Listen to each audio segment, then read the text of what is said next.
এবারে সা আব্দুর রহিম আমার কোন স্কোরে ঢুয়েছে সা আমি একলা রাজ দিয়ে এডি বইতে সা কতবার ডাকছি আয় নাই স্যার এই স্যার সামনে একটা ড্যামেজ দেয় না টিমমেটকে স্যার খেলা স্যার এই স্যার আমি সেকেন্ডের ভিতরে সব দিনে মারছি আমি এতে ডাক্তার চেয়ে একটা আয় না লাস্ট প্লেয়ার আছে স্যার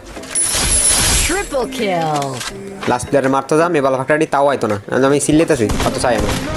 এই স্যার শট লাগে না একটা শট লাগবে এই স্যার আমার ডাউন দিছে না আমি সিলে সিলে ডাকতেছি একটাও যদি আইতো প্লেয়ার একটাও যায়নি এই যে আমার নাফিস মানে লুট করে আমি ডাকছি যে এতক্ষণ কানে যায়নি আরে স্যার তোর কি জানি নাম জিহাদের গ্রুপ উঠেছিলি চা কেমনে খেলে এটাও লাস্টে তো মেরে গেছে বুঝছস এখন তোমরা যারা যারা আমার মিস করো আইবা তাদের মধ্যে সেকেন্ড রাশার থার্ড রাশার আর টেস্ট নেওয়ার প্লেয়ার লাগবো আর সবসময় যেন আইজিলের কথা মতো চলে এরকম যদি মানো তাহলে আর নিচে তোমাদের ইউআইডি দিবা ভিডিও ক্লিপ দেখে যদি মনে হয় নেওয়ার মতো তাহলে আমি অ্যাডমিন পাঠাবো বা তোমার মেসেজ দিব